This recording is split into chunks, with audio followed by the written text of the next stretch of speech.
Neste estudo nós vamos aprender algo muito poderoso. O título vem Como Seguir a Jesus. Na verdade, esse é um subtítulo que a minha própria Bíblia tem aqui, né, na tradução que eu uso.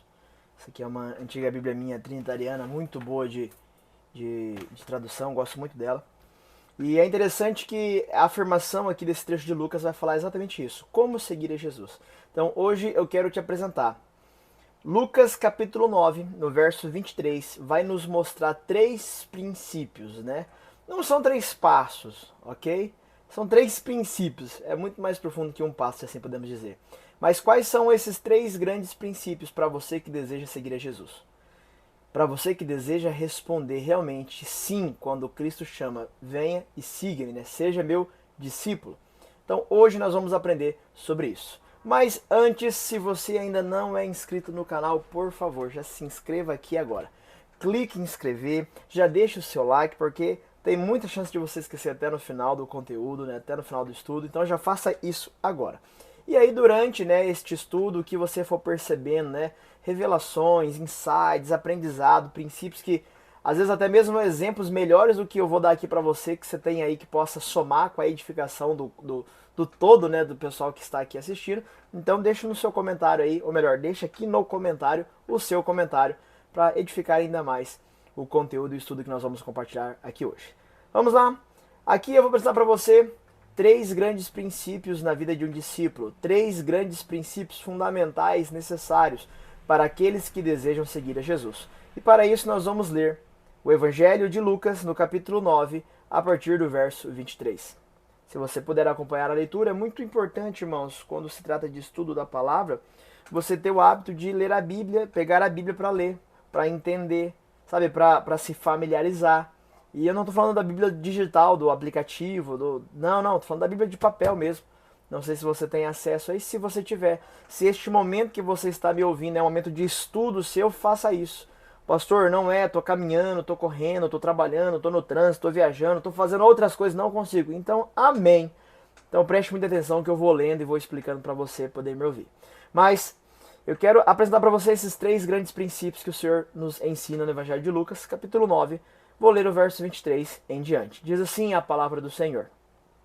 E dizia a todos, se alguém quer vir após mim, negue-se a si mesmo.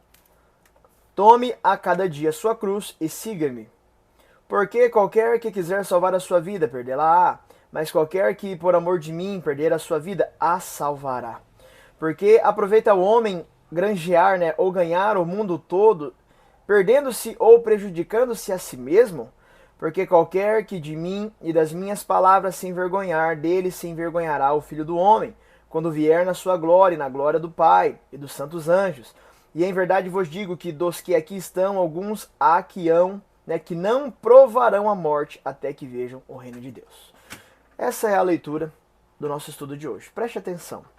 O Senhor nos apresenta logo no início aqui, Jesus fala, ó, e dizia, né, a todos, esse dizia a todos é Jesus. Então Jesus dizia, se alguém quer vir após mim, aí ele passa aqui alguns princípios. Então, esse ponto central do ensino está nisso, ó. Aquele que deseja vir após Cristo, aquele que deseja seguir a Jesus, aquele que entendeu que tem um chamado e precisa realmente seguir a Cristo, né? Igual talvez a grande maioria de vocês que estão me ouvindo aqui agora já entenderam que tem esse chamado, o Senhor te chamou para segui-lo, para você ser um discípulo de Cristo. O primeiro princípio que vai acontecer, que é fundamental, quando eu digo fundamental, é realmente o fundamento de uma construção. É algo assim, é necessário logo no começo. É realmente assim, uma prioridade. E qual que é ela? Negar-se a si mesmo. Começa por aí a vida de um discípulo de Cristo. Começa por aí a vida daquele que decidiu seguir a Jesus. Negar a si mesmo. Pastor, seja mais detalhista para que eu possa entender melhor. Tudo bem, vamos lá. Negar a si mesmo é você deixar de fazer a sua própria vontade para fazer a vontade do seu Senhor. No caso de Cristo, né? Do Senhor, de Deus. Negar a si mesmo é você não fazer algo que você gosta, que você acha legal, que você estava com vontade, porque você vai priorizar e quando entra em conflito a sua vontade com a vontade do Senhor, você que decidiu seguir a Jesus, você vai tirar a sua vontade de cena e você vai fazer a vontade do Senhor. E irmãos, na prática, isso não é fácil. Às vezes você não quer, ou às vezes você quer fazer outra coisa. Ah, pastor, hoje eu não queria ir servir lá na igreja, eu queria ficar descansando. Justo, poxa, trabalhou, tá cansado, não tem nada de errado. Pelo contrário, o Senhor manda nós descansarmos. Mas quando esse descanso, essa sua vontade, entra em conflito com a vontade do Senhor, de servir, de ajudar o próximo, de servir a igreja local, né, de ser corpo, pronto. Você está tendo a oportunidade de ser um discípulo e negar-se a si mesmo. Ah, pastor, mas eu não quero estar lá servindo, não quero estar lá no culto, não quero estar em tal coisa, porque eu tenho algo ali importante para fazer. Glória a Deus, irmão, você é livre, ok? Você, quando se trata de um pastoreio, né, você é livre, você é dono da sua própria vida, se assim posso falar. Mas quando se trata de um discípulo, ei, você não é mais dono da sua própria vida, porque quem te comprou foi Jesus. Você foi comprado pelo sangue do Cordeiro, diz as Escrituras. Você foi tirado da escravidão do pecado e nós nos tornamos, segundo a Bíblia, escravos da justiça. E preste atenção, irmãos. Ser servo de Deus é a melhor coisa que pode acontecer nessa vida. Porque eu não sei se você sabia, mas essa vida que você vive, essa vida é passageira. Vou falar bem a verdade. A vida real não é nem aqui. A nossa verdadeira vida é uma eternidade. Esse aqui é só uma passagem, um momento. Para ficar mais claro, é só um tempo de um grande teste que você está tendo em viver, em decidir. Sabe, esse é o livre-arbítrio, né? Esse é o amor soberano de Deus. Mesmo com a sua soberania, existe uma opção de você falar assim, não quero, não faço. Igual muitos têm feito. Ah, não vou em tal lugar, não quero, não gosto. Ai, pra que tanto? São argumentos daqueles que não estão entendendo que o negar-se a si mesmo é em um conflito entre minha vontade e a vontade do meu Senhor, a vontade de Deus, eu farei a vontade de Deus. Na prática é difícil, mas esse é o caminho do discípulo. Essa é a famosíssima porta estreita. Faz sentido para você? Se faz sentido, escreve aí embaixo aí. A porta é estreita. Escreve aí, por favor. Lembrando que eu não estou me referindo à salvação, à vida eterna. Porque creio eu, segundo as Escrituras, que uma vez que aceito a Jesus Cristo, recebo o dom da salvação por intermédio do Senhor, quando eu criei, né, confessei, como diz Romanos, uma vez que recebo o Espírito Santo, torno-me filho, para sempre serei filho. Então eu não creio igual muitos acreditam, mas se você falhar, se você desobedecer, se você errar, você deixará de ser filho. Em outras palavras, né? Você não é mais salvo. Eu não vejo dessa maneira na luz da palavra, de verdade. E se você pensa diferente, como eu falei, você tem essa liberdade, poxa, como eu tenho a minha liberdade também, entendeu? Mas se você quiser conversar mais sobre este assunto, estou à disposição, me procure nas redes sociais, me procura que você vai achar. E a gente pode conversar com mais profundidade acerca da palavra, disso que eu estou falando. Mas grave muito bem isso. Escreve aí, a porta é estreita. Que porta estreita é essa, pastor? É a porta estreita daqueles que decidiram, que entenderam, que aceitaram e decidiram ser um discípulo de Cristo. Mas este é o primeiro princípio. O primeiro princípio está ligado a negar-se a si mesmo. Quando haver um conflito entre a sua vontade e a de Deus, faça de Deus. Isso é negar a si mesmo. Ah, pastor, não sou assim e não acho que seja o jeito certo. Tudo bem, você é livre para não ser um discípulo também. Mas de verdade, não é o melhor caminho.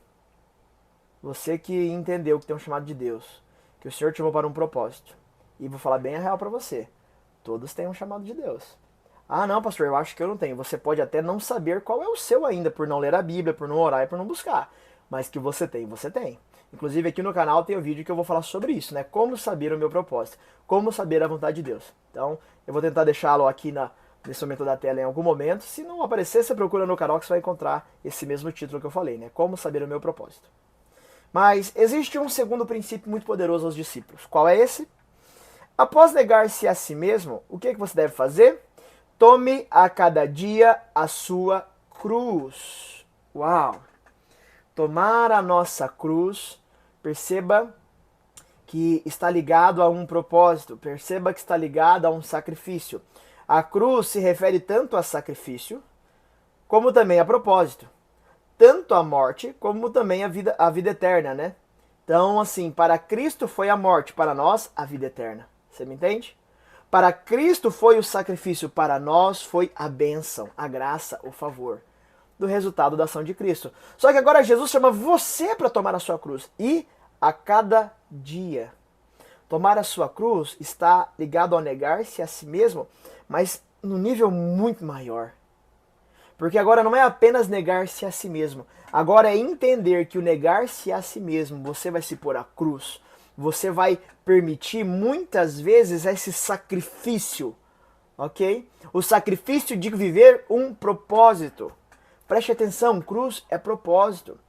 Ah, eu já nego as minhas vontades, eu até faço isso, eu até oro, eu até leio a Bíblia em casa. Ei, o Senhor não te chamou apenas para você orar e ler a Bíblia na sua casa. O Senhor te chamou para viver um propósito. Qual é o seu propósito? Pastor, não sei. Sabe um conselho que eu dou para quem às vezes tem essa dificuldade de entender o propósito? Eu falo assim, por exemplo, eu estou aqui no meu escritório, né, no meu lugar de oração, de leitura, onde eu faço aqui os estudos com vocês, né, as transmissões e tudo mais. Mas aqui ao meu lado tem uma porta. E essa porta é a porta da sala que dá já ali saída para fora de casa.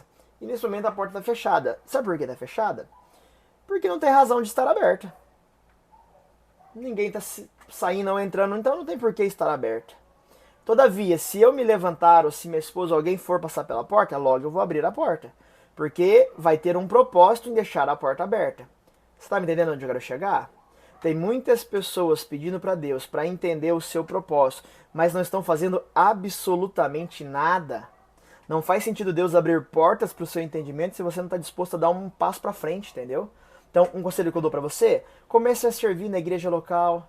Sabe, a nossa igreja, né, a comunidade, a igreja que sou pastor, a igreja que sirvo, a nossa igreja é uma igreja em célula, né, onde tem os cultos nos lares. Faça isso. Vá procurar uma célula. Sabe, abra o seu coração, vá servir junto com o líder lá da célula, sabe, esteja à disposição para o que precisar. Vamos discipular? Bora discipular. Vamos servir no retiro? Vamos servir no retiro. Vamos servir no culto? Bora servir no culto. Se põe à disposição. O tomar a cruz diariamente vai além das suas vontades, meu irmão. Está ligado a um benefício coletivo. A cruz foi isso para nós. Cristo morre e nós recebemos a bênção de Deus por isso. A vida eterna. Tem muitas pessoas que estão esperando os frutos do Espírito saltarem de você no dia que você tomar posse da sua cruz. E a vida de Deus irá transformá-lo ao ponto de pessoas serem alcançadas e salvas pela sua vida. Mas para isso, tome a sua cruz a cada dia. Cruz é sacrifício. Cruz é a morte de sonhos, de vontades. Mas muito maior é aquilo que Deus tem para a sua vida. Os planos de Deus, a vontade de Deus, a Bíblia fala que é perfeita, é agradável. Não é igual a você, não é igual a sua. Você está me entendendo? E aqui temos também um terceiro princípio. E esse terceiro princípio é muito poderoso. Porque ele vai falar, negue-se a si mesmo, tome a cada dia a sua cruz e siga-me. Nossa, siga-me para mim é uma chave aqui poderosíssima. Eu não dei o exemplo de estar servindo, estar disposto? Seguir é isso, é ir, é o id. Tem muita gente que entendeu, tenho que negar as minhas vontades. Tem muita gente que entendeu, tenho que viver um propósito, que é a cruz. Mas tem muitas pessoas que estão parando aí, não estão seguindo. Sabe o que é seguir Jesus? É ir fazer o que Jesus faria. Sabe o que Jesus faria? Jesus pregaria o evangelho como ele pregou. Jesus curaria os enfermos. Jesus sentaria à mesa para discipular as pessoas que muitas vezes são rejeitadas. Acredite, irmãos. As dificuldades que normalmente você apresenta para não fazer não tem nada a ver com Jesus. São dificuldades da sua alma, da sua carne, áreas que precisam ser sacrificadas, áreas que precisam ser transformadas pelo poder de Deus. Mas para isso você precisa segui-lo. Vá onde Jesus está. E sabe onde Jesus está? Está na vida daquele irmão que precisa da sua ajuda. Está lá na célula, aquele grupo que se reúne toda semana para orar. Está lá na oração da sua igreja. Sabe aquele grupo que se reúne para orar? Jesus está lá também. Sabe lá no culto, lá no domingo? Jesus está lá também. Vai servir, vai cultuar, vai congregar, vai participar, se envolva. Não, pastor, eu busco a Deus sozinho na minha casa. Glória a Deus, irmãos. O legal é que realmente Deus é Deus e se pode buscar Deus em qualquer lugar. O salmista fala que se você fizer a sua cama no mais profundo abismo, né, em outras traduções, inferno, ali o Senhor está com você. Eu creio nisso. Deus é Deus. Deus não se limita a quatro paredes. É verdade. Mas eu vou te falar algo, meu irmão. Não tem como ser corpo sozinho. A Bíblia fala que todos nós somos membros de um corpo. Sabe qual corpo é esse? Cristo. Acredite, irmãos. Você pode até falar que busca Deus em casa, mas eu vou dizer uma coisa para você. Você não vai conseguir cumprir o seu propósito sendo o corpo de Cristo sozinho na sua casa. Precisamos estar juntos. Essa é a grande arca de Deus. Irmão, vai ter problema demais. Meu Deus, imagina a arca. Aqueles bichos brabos, fedidos, cagando. Meu Deus do céu, problema demais. Aquela gestão toda para organizar é dificuldade. E aí você espera a igreja perfeita, né? O grupo de irmãos perfeito, né? Ah, irmão, por favor, né? Sejamos maduros. Sejamos discípulos agora. Siga a Jesus, por onde ele for. Que Deus possa falar com você através dessa palavra. Esses são os 3 princípios básicos, fundamentais, necessários para aquele que quer seguir a Jesus, para aquele que fala eis-me aqui, para aquele que se diz sou discípulo de Cristo, para aquele que será chamado de filho aprovado. Negue-se a si mesmo, tome a sua cruz cada dia e siga-o. São os 3 princípios fundamentais. Se essa palavra edificou de alguma maneira a sua vida, eu quero te pedir um grande favor. Compartilhe. Compartilhe esse vídeo para mais pessoas. Eu tenho certeza que tem muitas pessoas que você sabe que tem um chamado poderoso para ser um discípulo de Cristo e às vezes não tem vivido essa realidade. Por N fatores, não sei quais são, mas eu creio que essa palavra ela tem o poder de vida, de transformação, de mudança, pois é a palavra de Deus. Que Deus te abençoe e que essa palavra encontre repouso no seu coração e até no próximo estudo. Deus abençoe, meus irmãos.